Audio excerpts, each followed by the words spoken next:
रामकृष्ण हरी.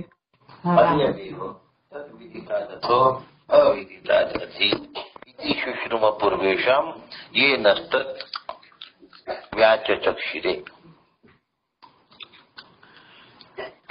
तिथे डोळे जाऊ शकत नाही, तिथे वाणी जाऊ शकत नाही, मन त्या ठिकाणी पोहोचू शकत नाही. न विद्मो न विजानीमो. आणि मग ते तत्व कसं आहे हे मी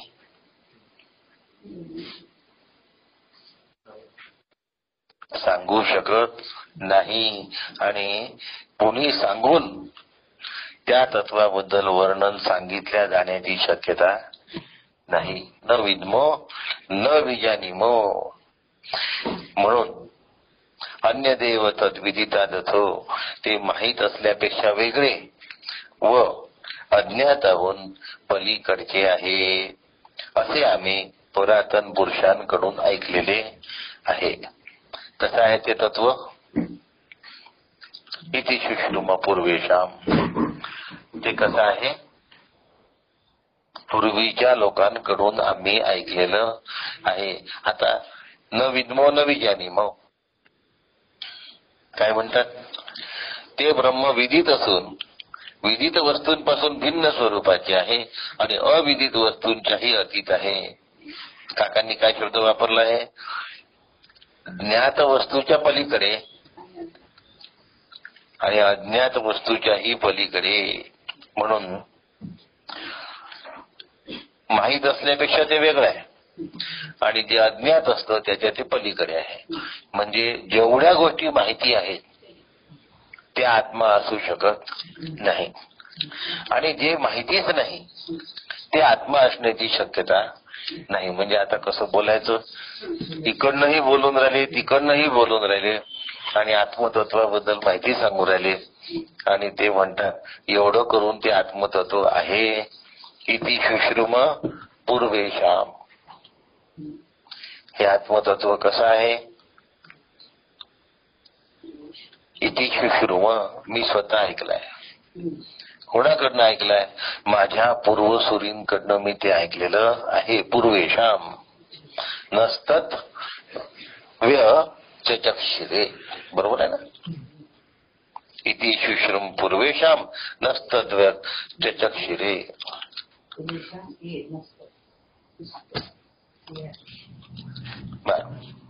इति शुश्रुम पूर्वेशाम ये नसतत व्यचक्षिरे. मग आता आत्मतत्व जर श्री गुरु म्हणतात की मला ज्ञात आहे असं मी म्हणू शकत नाही आणि अज्ञातापासून ते वेगळं आहे. मग आत्मतत्वावर माझ्यासारखा प्रवचन करणाऱ्यांनी मला आत्मा कळला असं समजावं का? सहसा प्रवचन करणाऱ्याची परिस्थिती काय असते? मला सगळं कळतं, माझ्यासारखा शहाणा कोणी नाही आणि असं वाटता कामा नाही. वाटलं की लागला तो. कुठे लागला? घसरगुंडीला. कुठे लागला? घसरगुंडीला लागला. म्हणून आत्मस्वरूपावर प्रवचन करता आलं म्हणजे जमलं असं होत नाही. आत्मस्वरूपावर प्रवचन करता येतं का? आत्मतत्वात संबंधी बोलता येईल पण प्रवचन करता येईलच असं म्हणता येणार नाही. आणि म्हणून उत्कृष्ट वक्तव्य असलं आणि चांगलं प्रवचन देता आलं म्हणजे आत्मप्राप्ती झाली असा त्याचा अर्थ होत नाही. माझं प्रवचन उत्कृष्ट झालं आणि सगळ्यांना ते प्रवचन खूप आवडलं म्हणजे मला आत्मतत्व कळलं असं होत नाही. म्हणून इति शुश्रुम पूर्वेशाम. मग काय करत की ब्रह्मस्वरूपाचं ज्ञान हे परंपरेनेच घ्यावं लागतं. आलं? काळजी घेतोय बोलण्याची, माझ्या शब्दाला काटा येता कामा नये याची काळजी घेतोय. पण एवकार असा शब्द वापरलाय आचार्यांनी या ठिकाणी. काय वापरला? एवकार कुठे वापरला आहे?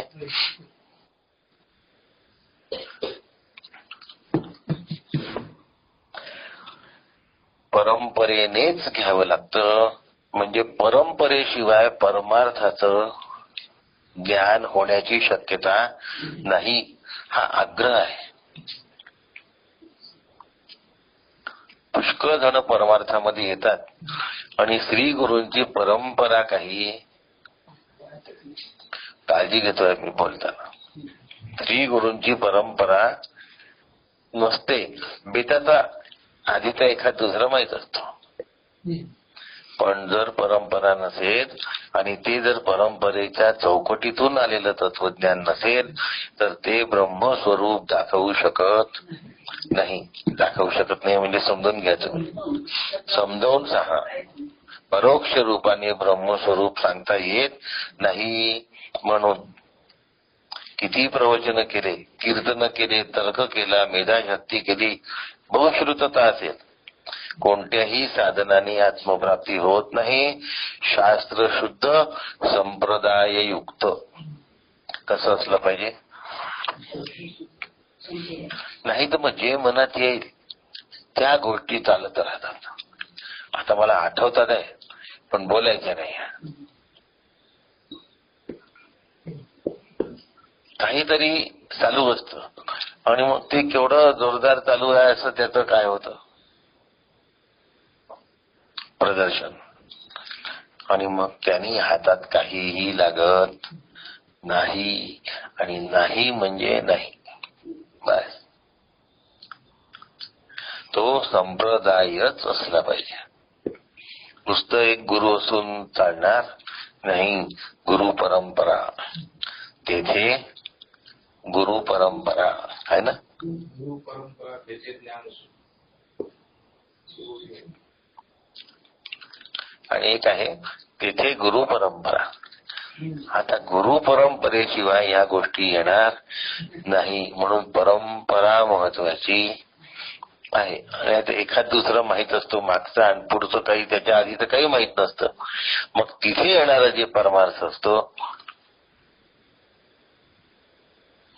तो झिरपून आलेला नसतो, शुद्ध स्वरूपाचा नसतो, गढूळ स्वरूपाचा असतो. पाणी असतं जे झऱ्यामधून येतं वाहत, जमिनीतून झरा निघतो, झऱ्यातून वाहत येणारं जे पाणी आहे ते शुद्ध असतं. कसं परंपरेतून जे येतं ते अनेक चाळण्यांमधून शुद्ध होऊन आलेलं असतं. म्हणून परंपरा पाहिजे. काय पाहिजे होतं कसं, आम्हाला परंपरेशी काही देणं घेणं नसतं. थोडस महाराज दिसले की धावून जातो आम्ही. कधी मी स्वतः नव्हता केला विचार की परंपरा लागत असते, हे मलाच माहीत ठाऊक नव्हतं. आणि त्यामुळे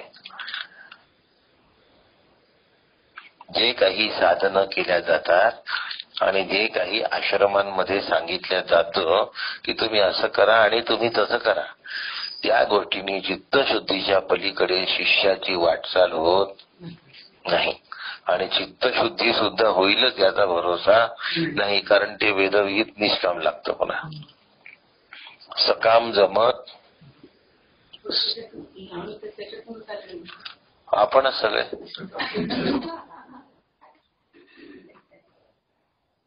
माझ्या सगळे बसशील नवर. म्हणून आध्यात्मिक ज्ञान हे परंपरेतून आलेलं असावं. हा कटाक्ष आहे. आणि हा कटाक्ष जर आम्हाला कळला नाही, समजला नाही, तर जे काही होतं त्याला खुडवुड म्हणायचं. खुडवुड कळतं. खूप भांडे उघडायचे, बघायचं आणि त्यात सापडत काहीच नाही, त्याला खुडवुड न असं म्हणतात. परमार्थात जर खुडवुड नको असेल तर परमार्थ हा संप्रदाय शुद्ध असण्याची गरज आहे. श्री गुरूंची परंपरा असण्याची गरज आहे.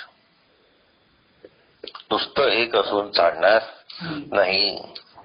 म्हणून श्री गुरूंना विधिवत शरण जाण्याची गरज आहे. आता परंपरापर्यंत कुठे आलो? श्री गुरूंपर्यंत आलो. श्री गुरु असे करून होत नाही, त्यांना विधियुक्त शरण जायला पाहिजे. त्यांची मनोभावी सेवा केली पाहिजे. गुरुमुखातून श्रवण केलं तर त्यांच्याच अनुग्रहाने, असीम कृपेने आम्हाला जे काही समजले ते आपल्याला सांगितलेले आहे. कशामुळे? कुठून? त्यांच्या असीम कृपेतून आलेलं. आपण कोणता श्लोक म्हणतो? सदाशिव समारंभा. कुठून आलं? शंकरापासून आलं. कुठपर्यंत आलं? शंकराचार्यांपर्यंत आलं. सदाशिव समारंभाम शंकराचार्य मध्यमाम.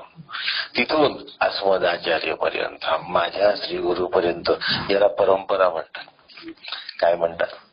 परंपरा म्हणतात. परंपरेतून आलेलं जे तत्वज्ञान आहे तेच मोक्षदायी असतं, तेच फलदायी असतं, अन्य असत नाही. इति शुश्रुम पूर्वेशाम नस्तत्व चक्षिरे. असाच एक मंत्र ईशावास्योपनिषदामध्ये आणि तो आहे 10 आणि 11 नंबरचा मंत्र. आता हा आठवल्यामुळे तो आठवत नाही मला. तो पण इति शुश्रुम पूर्वेशाम असाच आहे. ईशावास्य आहे काही त्यावर. तोही अशाच प्रकारचा आहे. मंत्र क्रमांक 10 आणि 11 मी कन्फर्म केलेला आहे, वाचून पण घेतला. पण आता हा डोक्यात आल्यामुळे विद्यामच्या अविद्यायामच्या अशा प्रकारचा तो आहे.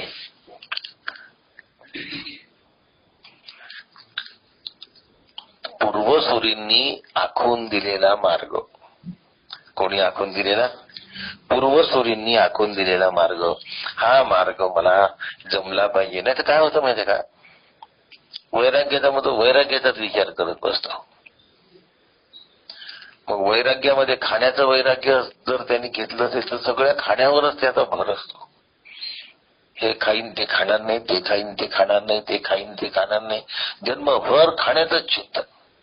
एक मार्गावर मग खाण्याशिवाय दुसरं चिंतनच नाही. अरे बाबा, खाण्या व्यतिरिक्त बाकी काही नाही आहे का? आहे, पण तो त्याच्यावरच चालतो. वैराग्य म्हणजे नुसतं जेवण खावण सोडणे, कपडे लत्ते सोडणे नाही. जेवण खावण किंवा कपडे लत्ते सोडणे म्हणजे वैराग्य होत नाही, लक्षात घ्या.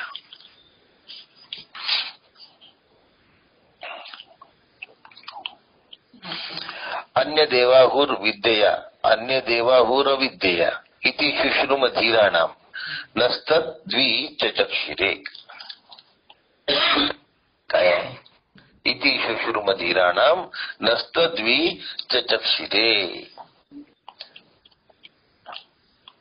पुढे अन्य देवाहुर संभवात अन्य देवाहुर असंभवात इति शुश्रुम धीराणाम ये नस्त द्वी चक्षिरे. 13 नंबर आणि 10 नंबर. हा लक्षात. ईशावास्य मी पुन्हा याचे अर्थ काय घेतले आहेत?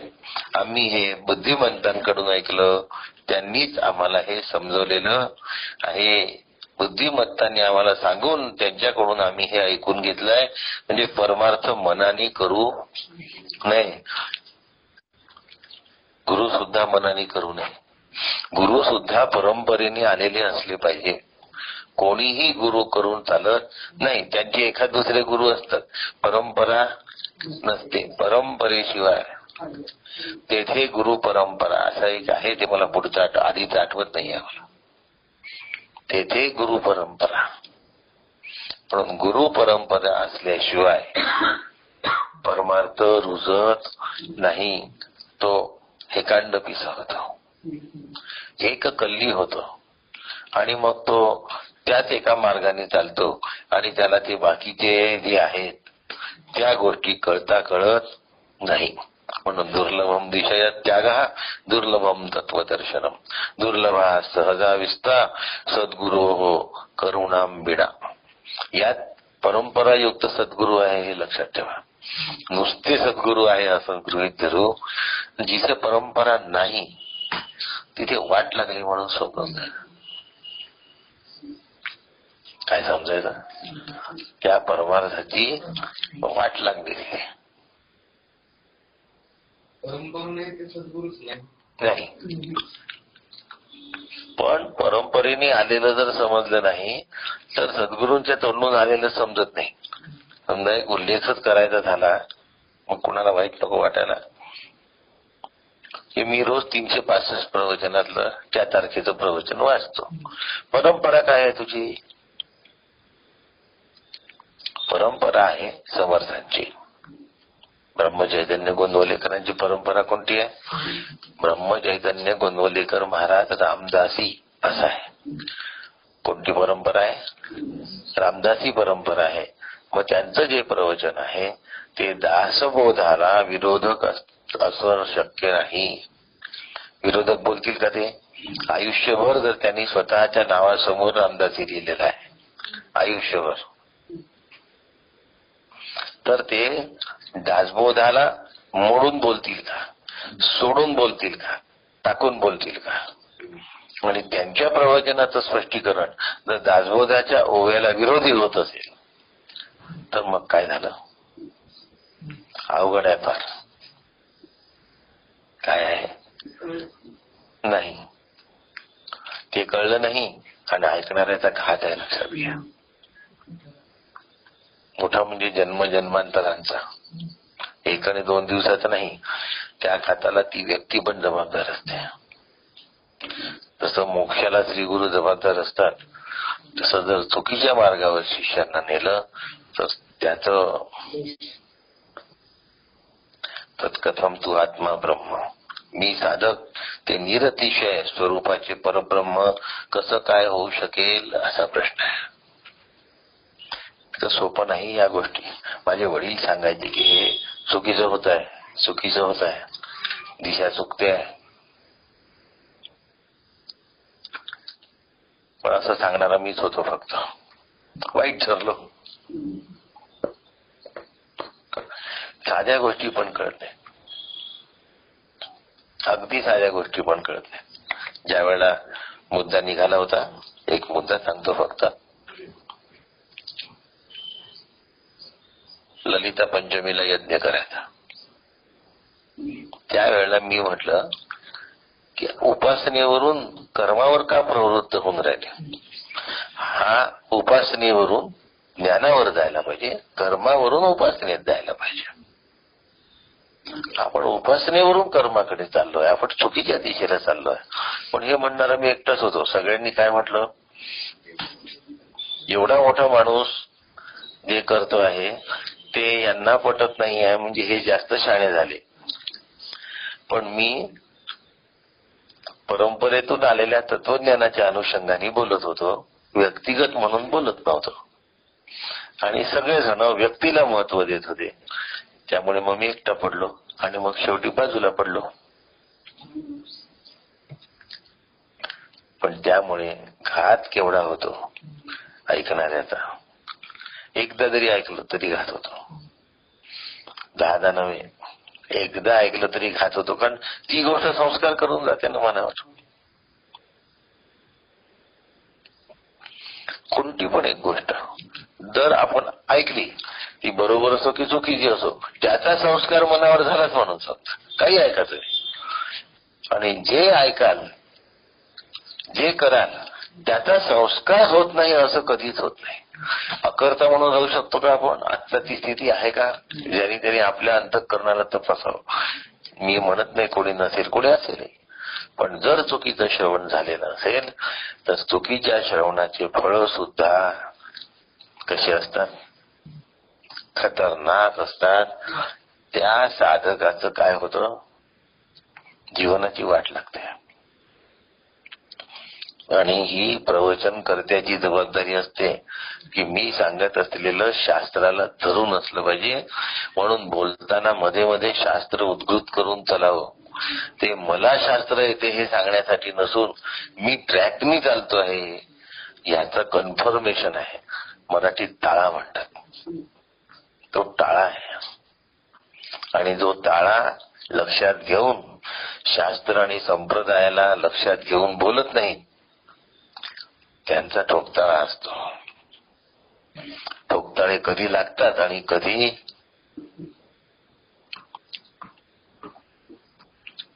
असे इतके उदाहरण आहेत ठोकताळ्यांचे की तुम्हाला काय सांगू, ऐकायला फार चांगले वाटतात. महाराज खूप मोठे आहे असं वाटतं. मग ते जेलमध्ये जाऊन बसतात आणि मग शिष्यांनी काय करावं. मला एकाने प्रश्न विचारला की आता आम्ही असं करावं की नाही करावं. मी म्हटलं तुम्ही एकदमचा विचार करण्यापेक्षा गुरु केले आहेत का? हो. तुम्ही तुमच्या गुरूंशी चर्चा करा ना. म्हणे ते जेलमध्ये आहे. धन्यवाद. मग आता ज्या रस्त्याने गुरु गेले त्या रस्त्याने कुठून कोणी जायला पाहिजे. अशी दुर्दैवी स्थिती असते आणि माणूस चमत्काराच्या मागे लागून जातो. माणूस मोठेपणाच्या मागे लागून जातो. मोठमोठे काय असतात त्यांचे आश्रम असतात, तिथे मोठमोठ्या VIP व्यवस्था असतात आणि त्या सर्व VIP व्यवस्थेमध्ये दिपून आपण काहीतरी भव्य दिव्य करतो आहे असं वाटतं. आणि व्यापक हा भव्यतेपेक्षा कितीतरी भव्य आहे. भव्यता जिथे दिपून जाईल ही व्यापकतेचं काय आहे, मोठेपण आहे, महानता आहे. मग भव्यतेला तुम्ही दिपले तर सर्व व्यापकतेला तुम्ही काय कराल. त्याच्या एवढं सर्व व्यापक असू शकत 2 महिन्यापूर्वी पाण्याचं कसं होईल असा प्रश्न होता. 2 महिन्यानंतर पाणी पडलं तर कसं होईल असा प्रश्न आहे. 2 महिन्यामध्ये होत्याचं नव्हतं झालं की नाही, नव्हत्याचं होतं झालं की नाही. पाणी पडलं तर कसं होईल असा प्रश्न निर्माण झाला. पाऊस नाही आला तर कसं होईल असा प्रश्न होता. मे महिना संपतोय, अजून पाऊस आला नाही, काळजी करत होतो आपण.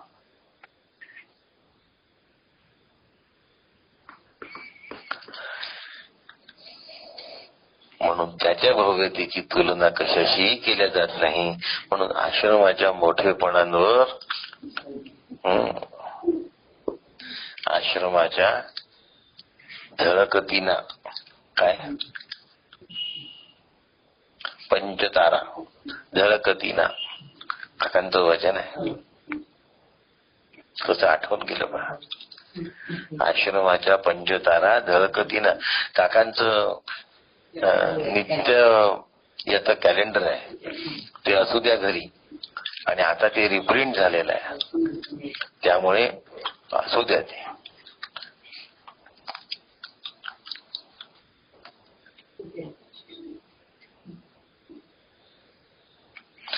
हा आत्मा ब्रह्मची आहे. काय वाक्य आहे? हा आत्मा ब्रह्मची आहे, तो तोची होऊन राहे. ऐसे श्रुती जे पाहे परंपरेच्या. श्रुती ऐकायच्या आहेत आणि परंपरा सांभाळायची. तत्वमसी हे महावाक्य असतं आणि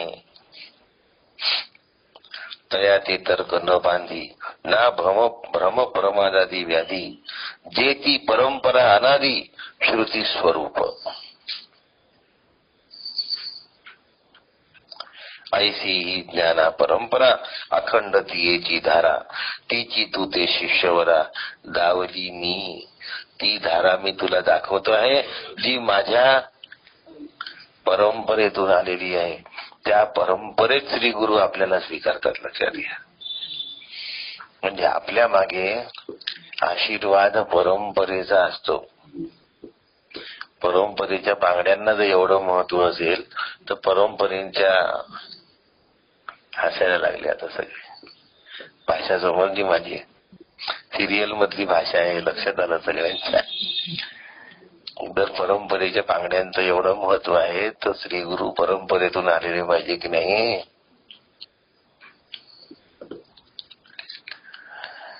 सर्व ज्ञान आम्हाला पूर्वीच्या आचार्यांनी दिलेलं आहे आणि त्या पूर्वसूरींच्या ज्ञानाचा मी तुम्हाला उपदेश करतोय. म्हणून प्रस्थानत्रयी श्रुती आचार्य परंपरा याचे महत्व आणि अनिवार्यता सांगितली. केवळ तर्काने, बुद्धीने आणि युक्तीने हे प्राप्त होत नाही. परंपरेचं केवढं मोठं महत्व आहे. मग आता जावं की नाही पंढरपूरला, की नाही जावं? श्रद्धावान लभते ज्ञानम. वेदांनी जसं प्रतिपादन केलं तसंच स्वीकारायचं आहे. पण पहिले आत्म्याचा अंदाज येतो, मग तत्वाचं अनुष्ठान होतं, मग तत्वाचा अंदाज येतो आणि मग तत्वरूपता येते. म्हणून शास्त्र श्री गुरूंवर नितांत अढळ आणि अपार निश्चिम श्रद्धा असण्याची गरज आहे. होतं काय, गुरूंना हार व्हायला पेढे फुलं दिले की आमची जबाबदारी संपली असं वाटतं. असं होत पूर्वसूरी नावाची गोष्ट फार महत्वाची आहे आणि तिथे मस्तक झुकलेलं असलं पाहिजे, त्याकडे माझं लक्ष असलेलं पाहिजे. शास्त्रस्य गुरुवाक्यस्य सत्यबुद्ध्या उदाहरणा सा श्रद्धा कथिता सत्यही यया वस्तुपलभ्यते. खऱ्या सुखाचा मार्ग श्री गुरु, आचार्य परंपरा आणि वेद या वाटचालीतूनच अनुभवाला येतो. परंपरेशिवाय, आचार्यांशिवाय, श्रीगुरूंशिवाय, श्रुतींशिवाय वेद सुद्धा हा मार्ग दाखवला नसता तर मला तो कधीही कळला नसता. म्हणून म्हणतात न विद्मो, मला तो कळलेला नाही बाबा, तो त्यांनी सांगितलं ते मी तुला सांगतोय, मला काही कळलंही मी तुला सांगत. या काय म्हणतात, विनय म्हणायचा का? मला ब्रह्म कळलं म्हटलं की त्या क्षणाला ते कळलेलं नाही. म्हणून अविद्या सृष्टीतून विद्येच्या सृष्टीमध्ये प्रवेश करणं, अविद्या सृष्टीतून बाहेर पडून विद्याच्या साह्याने आत्मस्वरूपाकडे वाटचाल करणं, याला संप्रदाय असं म्हणतात. काहीतरी करत राहणं, काहीतरी चालू ठेवणं म्हणजे संप्रदाय नव्हे. अविद्या सृष्टीतून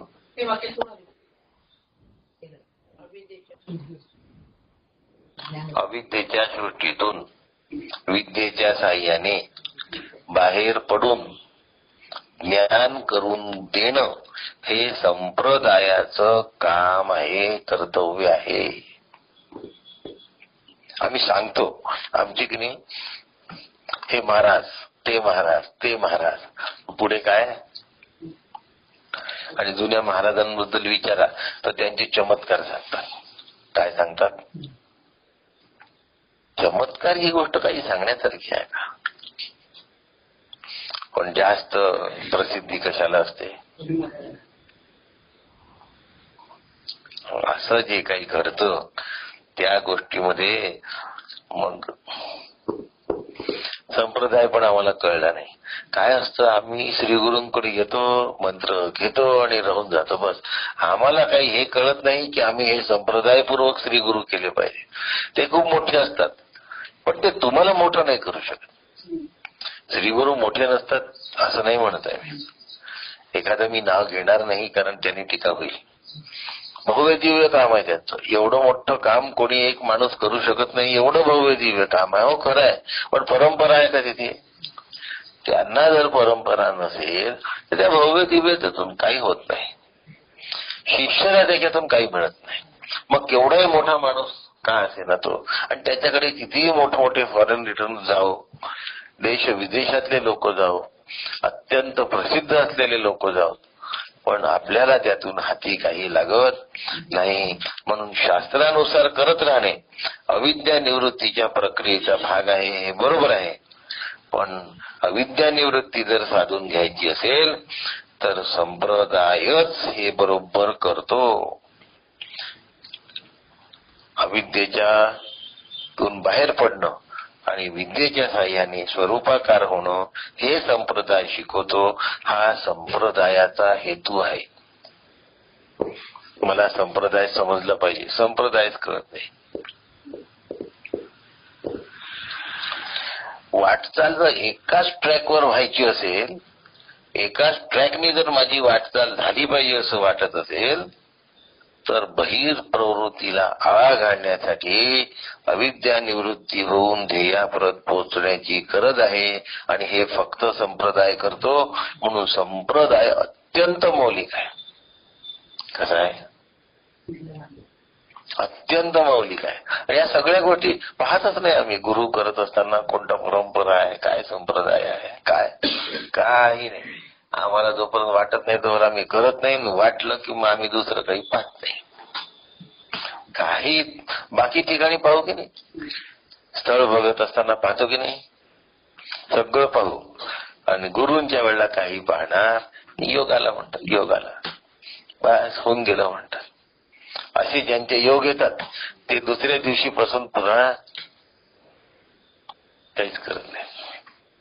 एक तास सत्संगाला आलं की त्यांना वाटतं की बा आपलं पुष्कळ झालं, आता आपण भरपूर करायला लागलो.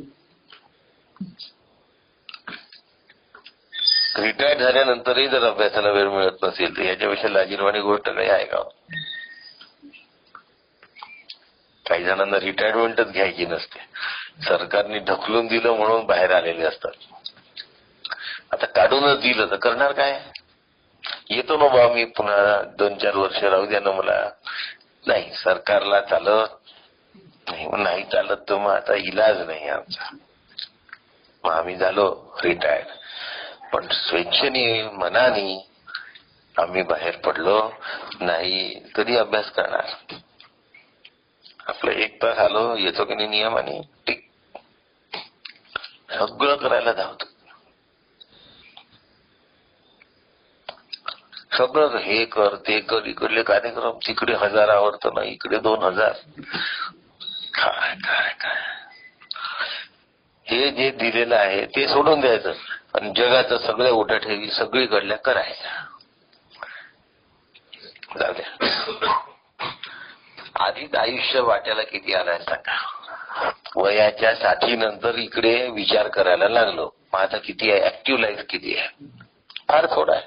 आणि थोड्या आयुष्यातही सगळीकडे जो भरकटणार असेल तर ते याला पोचील कमी. म्हणून ग्रंथ नीट समजून घेणं, 100% समजून घेणं ही माझी जबाबदारी आहे. आपण एखादं उदाहरण घेऊ आणि उदाहरण घेऊ दासबोधाचं. दासबोध नीट समजून घेणं माझी जबाबदारी आहे. मग आता दासबोध नीट समजण्यासाठी मला विचारसागर, पंचदशी, अजून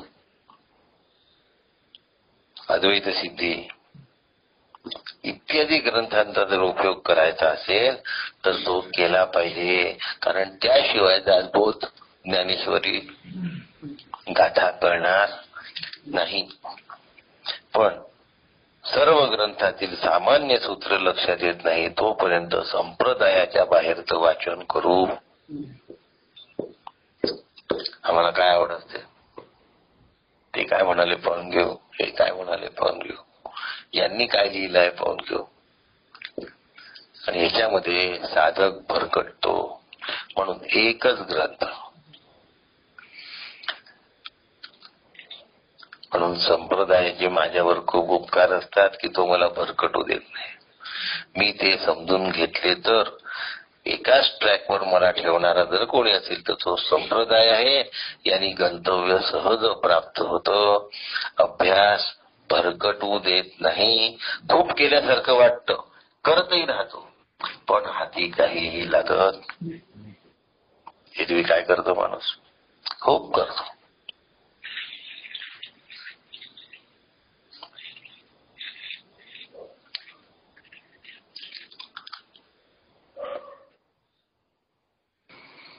खूप केलं की मग सुरू. आता काय करायचं? मी विचारलं, गणपती करता बोलवलंय तुम्ही, तुम्हाला यायलाच असेल हा मात्र. स्वामी समर्थकच काय, ते आम्ही जात होतो ना, तिथे आम्हाला आराम झाला. तब्येतीला जा, चालू द्या. मग काय करायचं? तीर्थप्रसाद आणि महाप्रसाद दोन्ही एकाच पदरी घेत. म्हणून संप्रदायपूर्वक अभ्यास पाहिजे, शास्त्र शुद्ध अभ्यास पाहिजे, शास्त्र शुद्ध प्रवचन पाहिजे. आणि असं सगळं केल्यानंतर जर हे जमलं तर मला आत्मा कळला असं समजता कामा नाही. प्रवचन कराची कॉलर उडता कामा नाही. मग आता आपण संप्रदायाचा फायदा बघू. एक संप्रदाय घेऊ. आता दासबोधाचं नाव घेतलंय तर समर्थ संप्रदाय. मग आता समर्थ संप्रदायाचं म्हटलं तर दैवत कोणतं आलं? श्रीराम. दैवत जर श्रीराम आला आहे तर नाम कोणतं आलं? श्रीराम जय राम जय जय राम. सांप्रदायिक नाव आहे, श्रीराम नाही. श्रीराम जय राम जय जय राम, त्रयोदशाक्षरी मंत्र.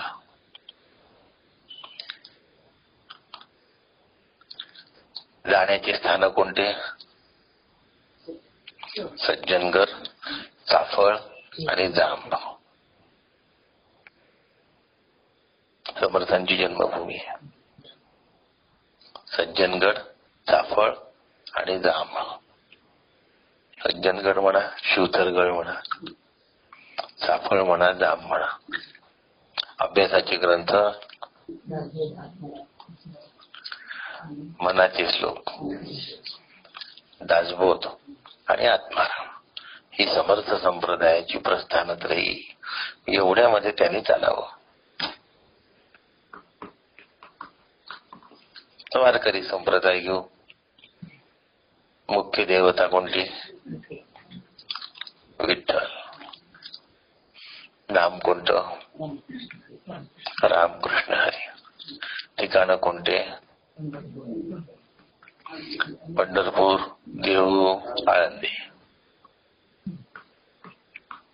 अभ्यासाचा ग्रंथ कोणता? हरिपाठ, ज्ञानेश्वरी, अमृतानुभव. प्रस्थानत्रयी कोणती आहे? वारकरी संप्रदायाची. हरिपाठ, ज्ञानेश्वरी आणि अमृतानुभव. याच्या बाहेर फिरायचं असं प्रत्येक गोष्टीच आहे. वेदांताचा अभ्यास करा, वेदांताच्या दृष्टीने विचार करायचा. प्रस्थानत्रयी कोणती आहे? नाम कोणतं आहे? तत्वमसी. प्रस्थानत्रयी कोणती आहे? गीता, उपनिषद, ब्रह्मसूत्र. मग आता याच्यातनं चालायचं. आता कशातून जायचं आहे हे ज्याचं त्यांनी ठरवायचं. तशी श्री गुरु उपलब्ध झाल्यानंतर पण ते काय होतं की आम्हाला सगळीकडे सगळंच असतं, नाही का? बोलवणं येतं की चला बा ग्रामगीतेवर बोलायचं आहे. आम्ही म्हणतो मग चला आम्ही तयार आहोत. पण असं करायचं नाही. एकदा सर्वंकष अभ्यास झाला की मग दुसरीकडे उडी मारता येते, पण तोपर्यंत मारायची नसते. सर्व ग्रंथांमधलं सामान्य सूत्र जोपर्यंत लक्षात येत नाही तोपर्यंत संप्रदायाचेच ग्रंथ अभ्यासले पाहिजे. हा दंडक आहे. कळलं असेल मी का बोललोय हे तुम्हाला. म्हणून संप्रदायावर पूर्ण आणि गंभीर विचार कोणीही करत नाही आणि तो मी केला पाहिजे. आता पुढचा श्लोक आहे हा आपण उद्या बघूया, 4. आज एक 15 मिनिटं आधी थांबूया. रामकृष्ण हरी.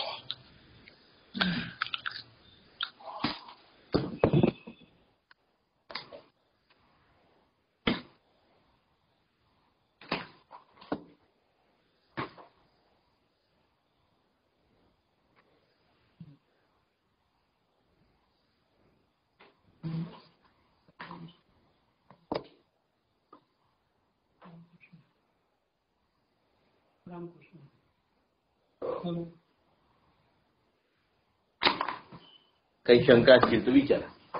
वेळ आहे आपल्याजवळ.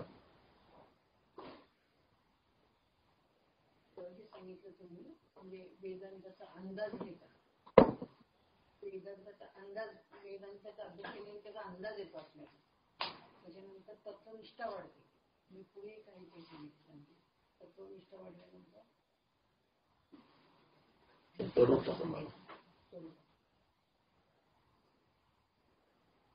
स्वरूपात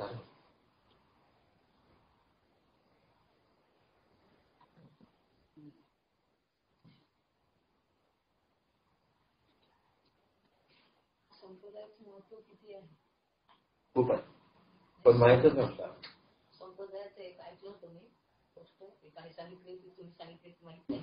ज्यावेळेस आपण अनुग्रह घेतो ना श्री गुरुच्या मुखातून आपल्याला जे ऐकायला मिळतं ना महावाक्य, त्यावेळेस सगळे परंपरेचे जेवढे आपले आहेत ते सगळे आशीर्वाद देण्यासाठी उभे राहतात आणि ह्या जीवाचं कल्याण होऊ दे.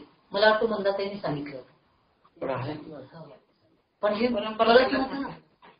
परंपरेचं परंपरेचं सगळं सामर्थ्य आपल्या श्रीगुरूंमध्ये असतं आणि श्रीगुरूंमधून ते आपल्यामध्ये, आणि तो अनुग्रहाचा भाग. थोडासा अनुग्रह दिल्यानंतर त्याने थकून जावं. त्याचं कारण ते आहे की ते पेलावं लागतं, द्यावं लागतं. ते तेवढ्या प्रमाणात पेलदाऱ्याला त्रास होतो, म्हणून ते नको. अनुग्रह घेणाऱ्याला जर त्याचं किंमतच नसते, तुमचं असं मुलाच्या हातात 2000ची नोट देऊन देतो, तो नंतर ती 2000ची नोट टाकून देतो. ती नोट त्याला चॉकलेट पेक्षा जास्त उपयोग देणारी ठरत नाही. म्हणून गुरूंनी दिलेल्या अनुग्रहातून जो प्रपंच ठीक करायची इच्छा झाली ती चॉकलेटच मिळणार. पण कोणाचाच प्रपंच चांगला होऊ शकत नाही कधीच. प्रपंच म्हटलं त्यात त्रुटी राहणार, कमतरता राहणारच 100%. 1% सुद्धा याच्यात शंका नाही, पण आम्ही करत नाही. खूपदा आश्चर्य वाटतं की एवढे मोठे परंपरेला प्राप्त असलेले श्रीगुरू मिळाल्यानंतर महत्वच नाही काय करतात. सगळंच ऐकतो मला.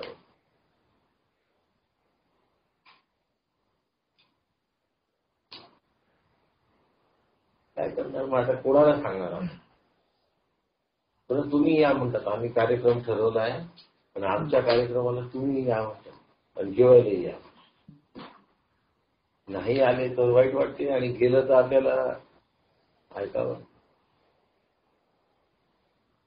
एवढी मुश्किल असते विचार करतो.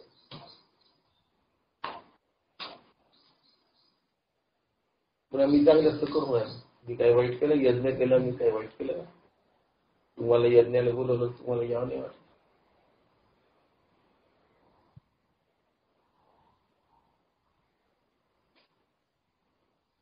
एवढा मोठा तो अथर्व शीर्षाचा कार्यक्रम, पत्रिकाच्या पत्रिका असते. त्वमेव प्रत्यक्षम तत्त्वमसि कोण पाहता त्यात? काकांचा अभ्यास केलेले त्याच्यामध्ये दणकून आहे. काय करायचं आहे? करावं वाटतं, करा. चांगली उपासनेच्या पातळीवर आहे आणि त्याच्यातून हे करावं असं वाटतं, ही कर्माची पातळी. त्याला कळत नाही तोवर तो त्याच्यातच खुश असतो आणि त्याला ते करू द्यायचं असतं, कारण की त्याचा अधिकार तोच आहे. त्याने ते केल्याशिवाय तो या उपासनेच्या पातळीवर येणार नाही. करा.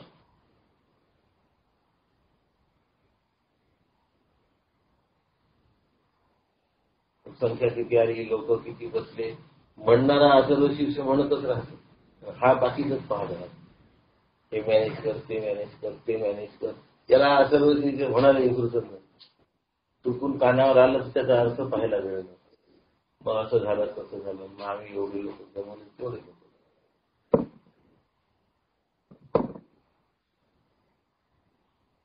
काय करायचं?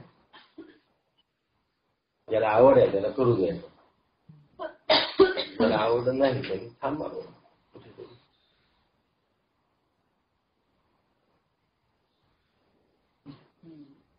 संप्रदायाचं महत्व समजत काय नाही, काय नाही.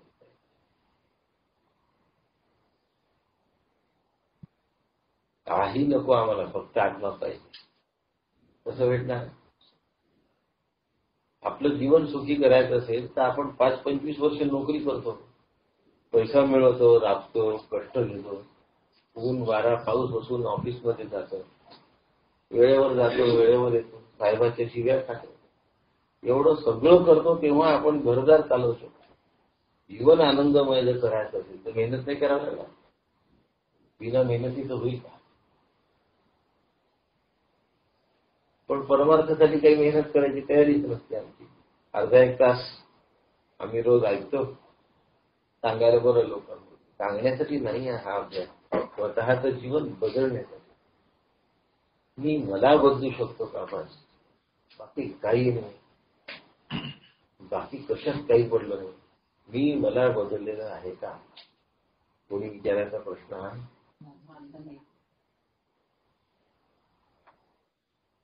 तुम्ही बदलले का हे पाहण्याचं मला काही कारण नाही.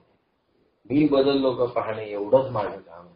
आणि ज्यांनी स्वतःच्या जीवनात बदल घडवून घेतला त्याचं जीवन बस आनंदी झालं.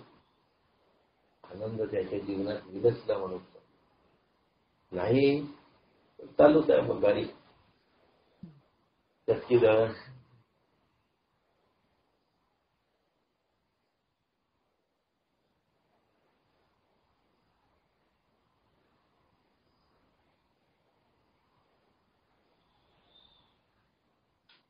एक सक्षम राजा असला तर देशाचं किती कल्याण होते हे आपण आता मोदींकडे पाहून समजू शकतो. समर्थ श्रीगुरू असतील तर काय कल्याण होईल जीवनाचं.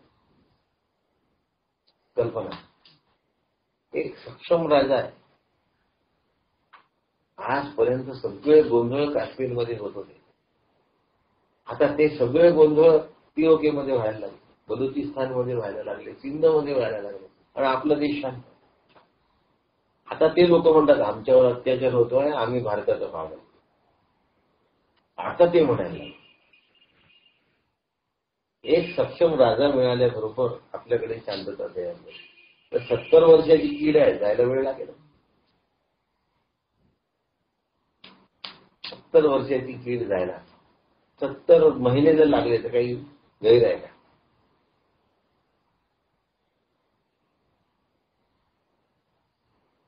ती 7 दिवसात गेली पाहिजे.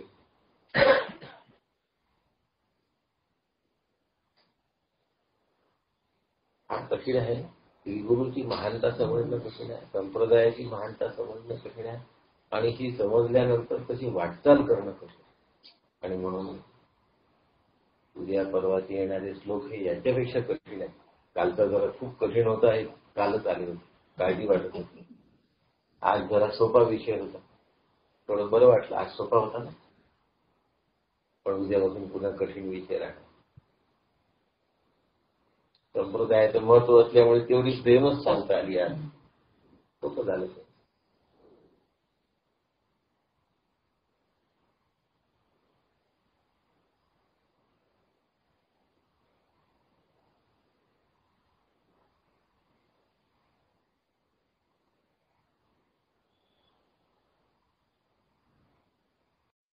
रामकृष्ण हरी.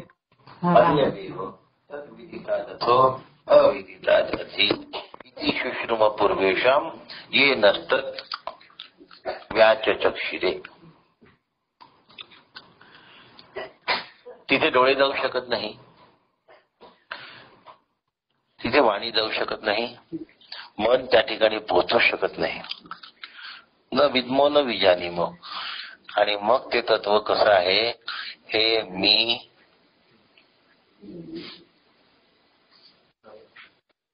सांगू शकत नाही आणि कोणी सांगून त्या तत्वाबद्दल वर्णन सांगितल्या जाण्याची शक्यता नाही. न विद्मो न विजानीमो. म्हणून अन्य देव तद्विदिता दथो. ते माहीत असल्यापेक्षा वेगळे व अज्ञाताहून पलीकडचे आहे असे आम्ही पुरातन पुरुषांकडून ऐकलेले आहे. कसं आहे ते तत्व. इति शुश्रुम पूर्वेशाम. ते कसं आहे पूर्वीच्या लोकांकडून आम्ही ऐकलेलं आहे. आता न विद्मो न विजानीमो काय म्हणतात.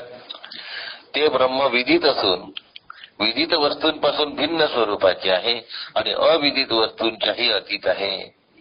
काकांनी काय शब्द वापरला आहे. ज्ञात वस्तूच्या पलीकडे